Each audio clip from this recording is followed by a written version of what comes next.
नमस्कार।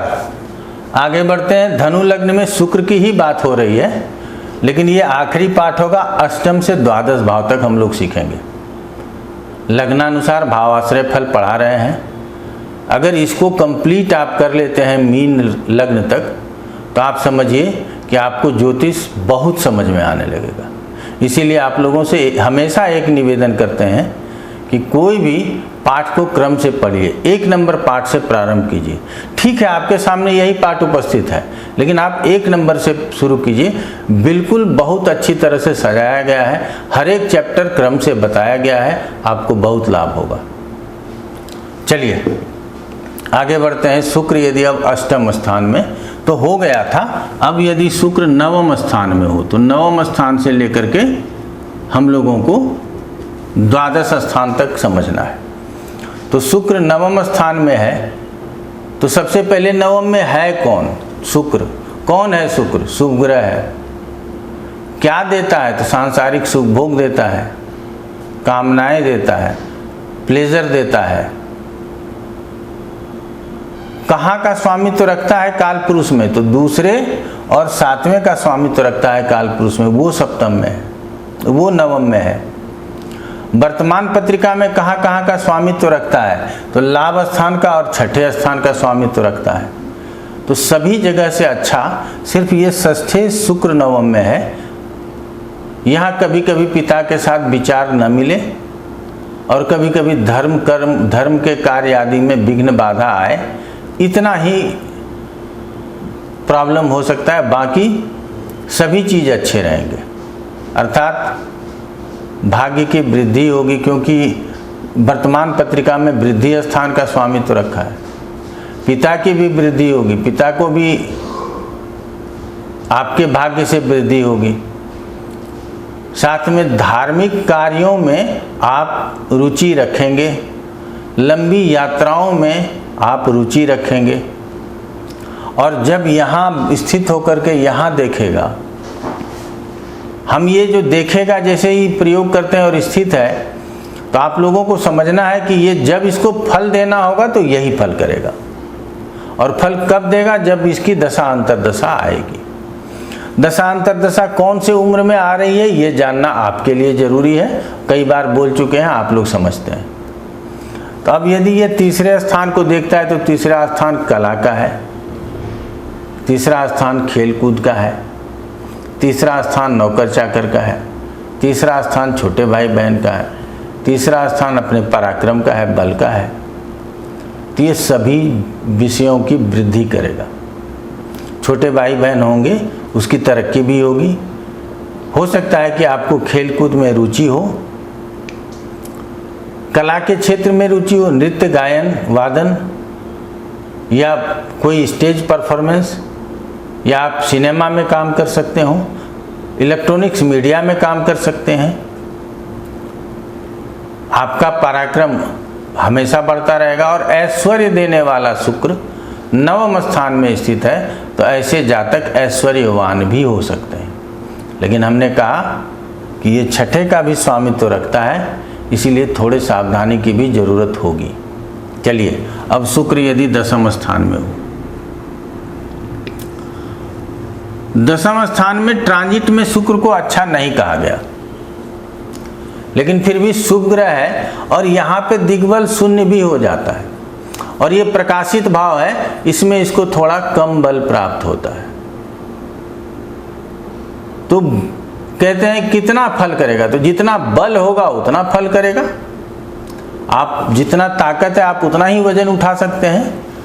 उसी प्रकार से कहा गया है कि जितना बलवान होगा ग्रह उतना ही फल करेगा। तो अब यहाँ शुक्र दशम स्थान में है, बहुत बलवान नहीं होता, फिर भी एक शुभ ग्रह होने के कारण आपके कार्य क्षेत्र में बरकत लाएगा, क्योंकि तात्कालिक पत्रिका में इसके मूल त्रिकोण की राशि वृद्धि स्थान में है। तो कहेंगे सर अपने से 12वां जाने का फल, उतना फल तो ऐसे ही ये दशम में है तो प्राप्त हो जाएगा।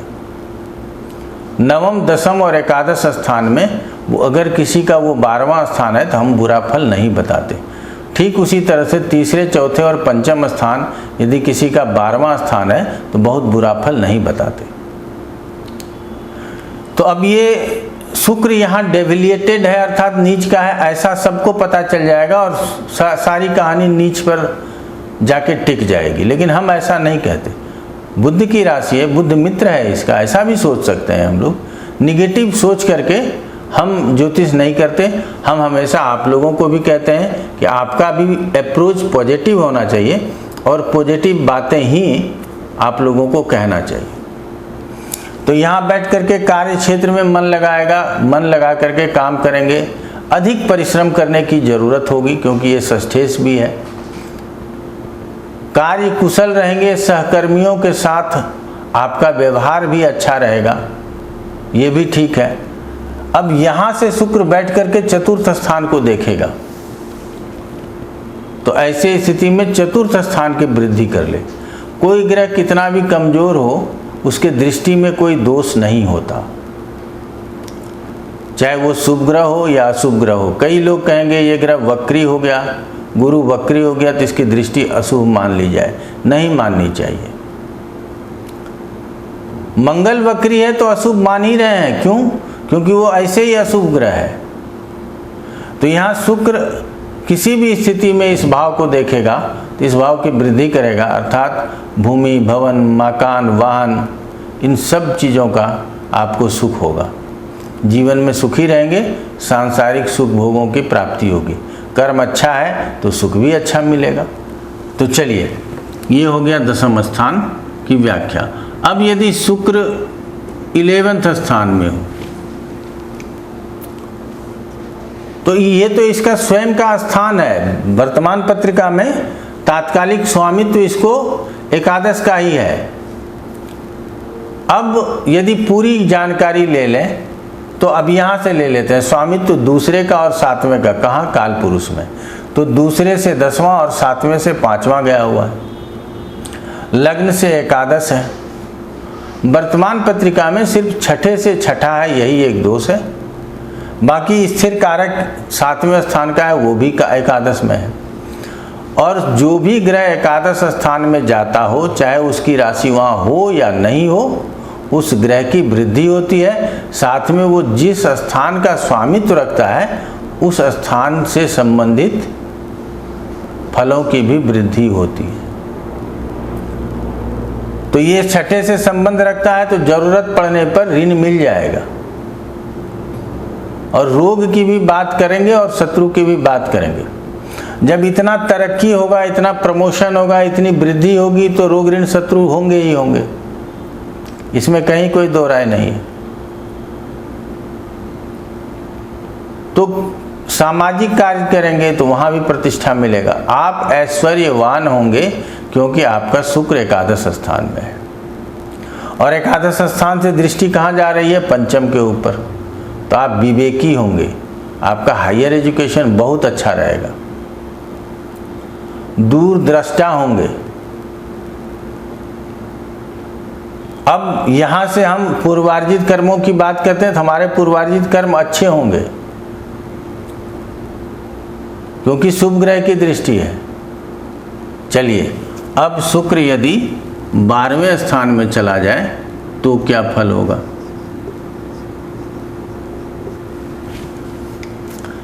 इसको सभी लोग जानते हैं और किसी भाव में क्या फल होगा नहीं जानते, लेकिन वर्तमान समय में शुक्र मंगल की युति बता दीजिए उनको, बड़ा आनंद लेते हैं। शुक्र 12वें में है, बहुत आनंद लेकर के कहते हैं भोग विलास वाला 12वें में है, भोग विलास खूब देगा, बड़े प्रसन्न होते हैं, हमारा शुक्र 12वें में है। लेकिन हम कहते हैं कि 12वें में किसी भी ग्रह का जाना बहुत अच्छा नहीं है। सही बात है कि काल पुरुष के पत्रिका में 12वें स्थान में इसको उच्च बल प्राप्त होता है, इसीलिए शुक्र को 12वें स्थान में जाने का दोष नहीं लगता। तो सिर्फ शुक्र को 12वें जाने का दोष नहीं लगता ऐसी बात नहीं है। सूर्य को लग्न में बैठने का दोष नहीं लगता क्योंकि वहाँ वो उच्च का होता है। चंद्रमा को दूसरे स्थान में बैठने का कोई दिक्कत नहीं है क्योंकि वहाँ वो उच्च का होता है। गुरु चतुर्थ स्थान में कोई भी राशि में बैठा हो वहाँ उच्च का होता है, अच्छा रिजल्ट करेगा। बुध छठे स्थान में उच्च का होता है, यदि वहां बैठा है तो वहां अच्छा रिजल्ट करेगा। दसम स्थान में मंगल उच्च का होता है तो किसी भी राशि का दशम स्थान में मंगल बैठा हो तो वहाँ अच्छा फल करेगा। तो जो ग्रह काल पुरुष के अनुसार जिस किसी भी राशि में उच्च का होता है तो वहाँ स्थित होकर उसमें उच्च वाले प्रभाव आते हैं, ऐसा हमेशा प्रैक्टिस में देखा जाता है। तो ठीक है, शुक्र है तो ये कामना देगा ही, सांसारिक सुख भोग देगा ही, तो ये शैया सुख का स्थान है तो शैया सुख की प्राप्ति होगी ही। लेकिन यहाँ शुक्र का 12वां जाने का मतलब है कि यदि आपके पास धन है तो धन का खर्च भी बहुत होगा, क्योंकि ये धनेश व्यय स्थान में गया है। सप्तमेश शुक्र छठे में गया है तो दाम्पत्य सुख के लिए अच्छा नहीं है। सांसारिक सुख भोग आप करें लेकिन दाम्पत्य सुख के लिए बहुत अच्छा नहीं कहेंगे, क्योंकि ये सप्तमेश भी है काल पुरुष में और सप्तम का कारक भी है। तो किसी भी ग्रह का और किसी भी कारक का 8वें और 12वें में जाना अच्छा नहीं। तो हम लोगों को ना संतुलन लेकर के चलना चाहिए। सिर्फ एक चीज देख करके बहुत प्रसन्न हो जाए ऐसा नहीं कहना चाहिए। अगर यहाँ शुक्र के ऊपर शनि मंगल जैसे ग्रहों की दृष्टि हो जाए, राहु केतु एक्सिस में चला जाए, तो पैसे को बर्बाद करने वाला होगा, जहां तहां जैसे तैसे खर्च करने वाला होगा और दुखी होगा, सुखी नहीं होगा।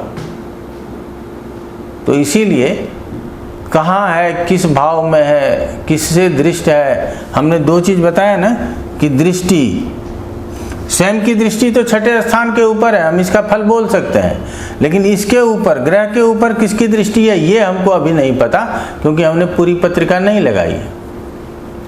तो यहाँ शुक्र की दृष्टि छठे स्थान में है तो रोग ऋण शत्रु को बढ़ाएंगे, अपना ही स्थान है, तो क्या होगा कि उसके ऊपर दमन करने का सामर्थ्य भी होगा। जरूरत पड़ने पर ऋण बहुत आसानी से मिल जाएगा। थोड़ा भी 19-20 होगा, शत्रुता किसी से बड़ी जल्दी हो जाएगी। थोड़ी भी परेशानी होगी तो शारीरिक परेशानी ज़्यादा हो जाएगी, अर्थात किसी न किसी तरह से रोगग्रस्त हो जाएंगे। लेकिन अपने घर को देख रहा है, इसीलिए यहाँ इन सबों के ऊपर काबू रखने का सामर्थ्य शुक्र को होगा। तो बहुत सरल था समझना। आपने लग्न से लेकर के 12 भावों तक शुक्र को समझा और समझे किस आधार पे, तो इस आधार पे समझे। अगला पाठ शनि का आएगा, उसमें भी यही आधार होगा, सिर्फ यहाँ शुभ के जगह अशुभ ग्रह हो जाएगा। बाकी ये कारकत्व तो बदल जाएंगे, स्थिर कारक बदल जाएगा, लेकिन इसी आधार पर देखेंगे। चलिए आप लोगों को एक सूचना दे देते हैं, जून में हमारा क्लास प्रारंभ हो रहा है एडवांस प्रेडिक्टिव एस्ट्रोलॉजी का। जिनको भी ज्वाइन करना हो वो पहले ही अपना रजिस्ट्रेशन करा लीजिएगा, और यदि कंसल्टेंसी चाहते हैं तो उसके लिए किसी भी दिन किसी भी समय बेहिचक फ़ोन कीजिए और कंसल्टेंसी प्राप्त कर सकते हैं। आज इतना ही। आप लोगों का बहुत बहुत धन्यवाद।